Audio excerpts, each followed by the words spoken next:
Joining me right now is Wisconsin Senator Ron Johnson. He's the former chairman and a member of the Homeland Security Committee and the ranking member of the Permanent Subcommittee on Investigations. Senator, it's great to see you this morning. Thanks very much for being here. Morning, How do you Maria. like all the spin coming out of this administration ahead of the GDP number out on Thursday? Well, they can try to redefine what a recession is, but that's not going to change the reality. It's not going to make record gasoline prices go away or, quite honestly, 9.1% inflation go away.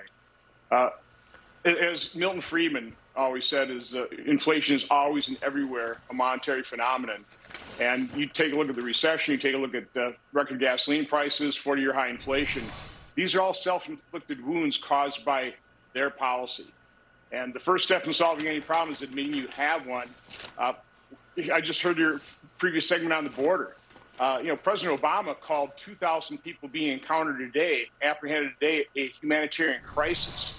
This administration, the last 4 months, has been over 7,000 encounters a day, and that doesn't count the known gotaways. They won't even admit it's a problem. Secretary of America says, well, it's a challenge. This administration is in a state of denial. President Biden, his enablers, are as detached from reality as they are from the truth. But the truth of the matter is the very people that they purport to represent, seniors on a fixed income, people at the lower end of the income spectrum, they're the ones most suffering from what is a tax on everybody. It's a very regressive tax, and that's inflation. And then, of course, all the uncertainty is not helpful in terms of economic activity. Yeah, right. Exactly. And that's what we see this morning with another sell-off in stocks, and Walmart stock down almost 10% because it's cutting its profit guidance because inflation is causing consumers to pull back. I want to get your take on the CHIPS bill. The Senate is expected to break the filibuster on the CHIPS bill around 11 a.m. Eastern this morning. That would include $52 billion to expand semiconductor manufacturing in America, Senator. And I know you want to see manufacturing of critical items in America. I know that. But this bill is questionable. I know that many of your colleagues are not voting for it because, first of all, they gave you a very short period of time to actually read through it before asking you to vote. And then it's CHIPS Plus. When I see something like CHIPS Plus, my radar goes up because I want to know what the plus is, Senator. What's in this bill? A lot of deficit spending, a lot of corporate welfare. I don't think we need another $250 billion of deficit spending to fuel the flames of inflation. And I don't think the semiconducting industry needs corporate welfare. They have plenty of money to invest. I think there's other ways to create the incentives to invest here in America. We represent about 25% of the world demand for semiconductors. We are the world's largest customer. I come from manufacturing. Customers want their suppliers close to them. What is wrong with American big business that they're not demanding that chip manufacturing occur close to them? That's the way it happened in my business life. My customers would demand that our manufacturing is close to their facilities. Something has gone amiss here, but the solution is not more corporate welfare, and certainly not allocating dollars to our university system at the same time canceling the China initiative.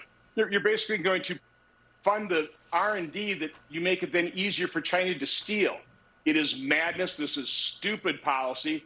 It's not going to help inflation at all. So I'm absolutely opposed to this CHIPS bill.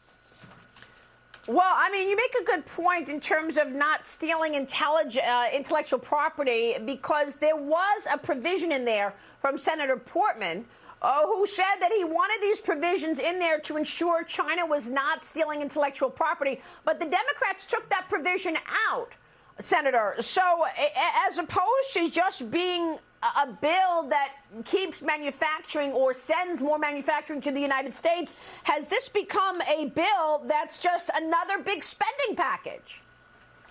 Yeah, it's a big spending corporate welfare.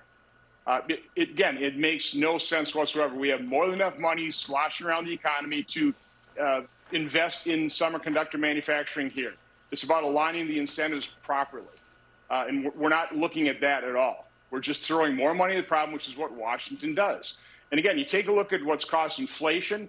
It is this massive deficit spending. Our miserable failure of response to the pandemic has created so much uncertainty. The idiotic vaccine mandates that have exacerbated a worker shortage. We're doing all the wrong things. What we ought to be doing is we ought to be keeping tax rates low, a regulatory burden low. We ought to be increasing stability and uncertainty. Instead, we're doing the exact opposite thing across the board. These are all self-inflicted wounds. But again, the Democrats will not admit that their policies are causing all this. So if you're not admitting you have a problem, you're going to have a pretty tough time solving it. Real quick, do you think it's going to pass or it's not going to pass because the Republicans will stand firm and not vote for it? Well, unfortunately, we have enough people in our conference that seem to appreciate corporate welfare and spending a lot of money as well. So, unfortunately, I fear this will pass.